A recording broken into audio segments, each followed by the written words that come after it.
बड़ी खबर इस वक्त की आपको बता दें, उत्तराखंड में कल बर्फबारी हो सकती है। भारी बारिश का आसार भी है। प्रदेश में कल से बर्फबारी का अलर्ट जारी किया गया है।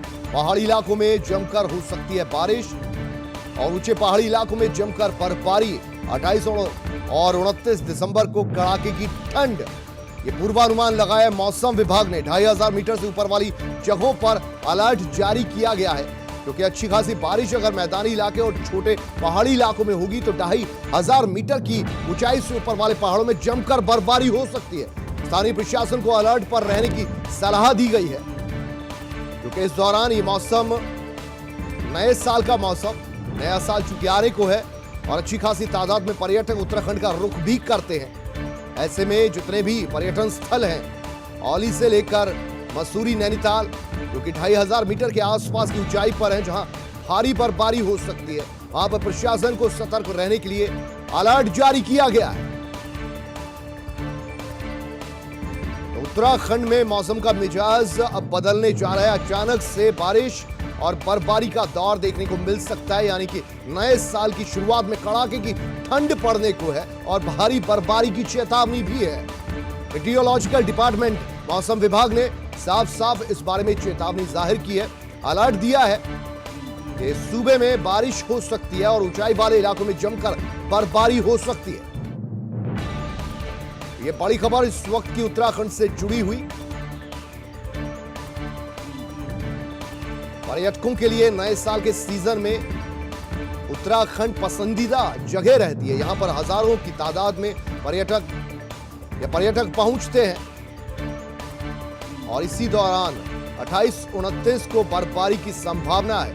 हालांकि ये सोने पर सुहागा भी हो सकता है पर्यटकों के लिए, जो बर्फबारी होते हुए देखना चाहते हैं उनके लिए अच्छी खबर है, लेकिन यहाँ के रिहायशियों के लिए ये बड़ी आफत भी हो सकती है। नवीन पांडे हमारे संवाददाता और ज्यादा जानकारी इनसे लेंगे। नवीन, आपसे जानना चाहेंगे क्या कुछ अलर्ट है मौसम विभाग का 28 और 29 तारीख को लेकर?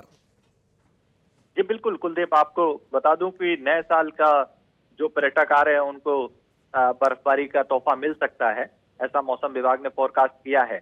लेकिन ये है कि मौसम विभाग का फोरकास्ट में 250 मीटर से ऊपर की जो पहाड़ियां हैं उसमें अच्छी बर्फबारी होगी। बाकी जो थोड़ी सी नीचे की पहाड़ियां होंगी उसमें बर्फबारी कम हो सकती है।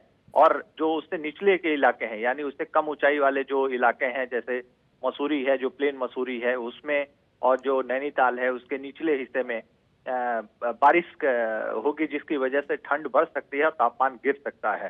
तो जो ऊंचाई वाले इलाके हैं जैसे औली है, औली के अलावा आपका रुद्रप्रयाग है, उत्तरकाशी है, हरसिल है, इन जगहों पे पर्यटक अगर आए हैं या आ रहे होंगे तो उन्हें वाकई में इस बार नए साल का जो उत्साह है वो दुगना हो सकता है और नए साल का उत्साह उनका बहुत ही अच्छा हो सकता है और वो बर्फबारी का एक आनंद भी ले सकते हैं। जी कुलदीप जी, और नवीन, आपसे ये भी समझना चाहेंगे, पर्यटकों के लिए तो ये सोने पर सुहागा हो जाता है।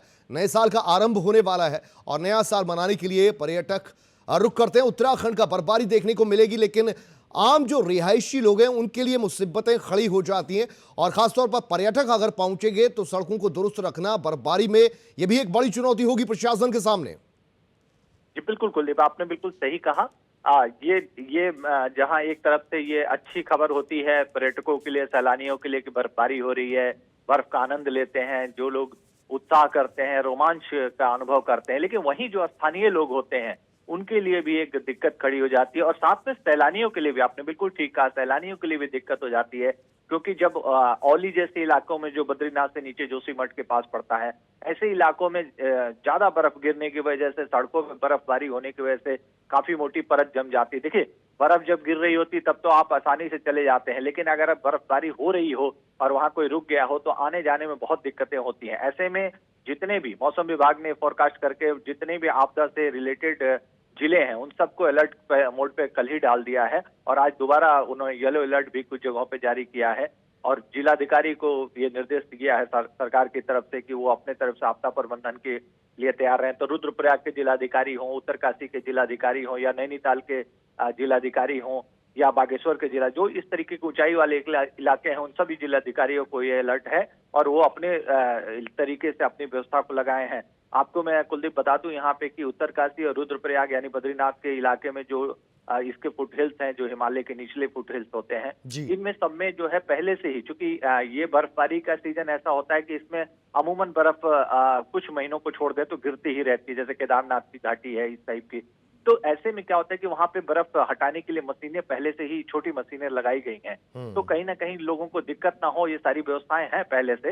लेकिन चूंकि बर्फबारी का नए साल में कोई सैलानियों को दिक्कत ना हो, इसलिए जो है कहीं ना कहीं उनको अलर्ट किया गया। और साथ में बीआरओ, जो बॉर्डर रोड हमारा होता है, जो बद्रीनाथ के लिए जाता है, केदारनाथ जी के लिए, हालांकि केदारनाथ जी तो बंद है, लेकिन जो उसके पास में गुप्त काशी तक जाते हैं, लोग जाते हैं घूमने के लिए, उन सब के लिए कहीं ना कहीं बीआरओ को भी अलर्ट किया गया है कि सड़क मार्ग बंद ना हो, और अगर बंद हो तो घंटे 2 घंटे में उसको खोल लिया जाए ताकि सैलानियों को कोई दिक्कत ना हो। लेकिन बहुत ज्यादा बर्फबारी हो जाती है, बहुत ज्यादा बर्फ गिर जाती है, तो लैंडस्लाइड का खतरा होता है, जिससे कहीं ना कहीं दिक्कतों का सामना करना पड़ता है। जी कुलदीप। बहुत शुक्रिया नवीन पांडे इस पूरी जानकारी के लिए आपका।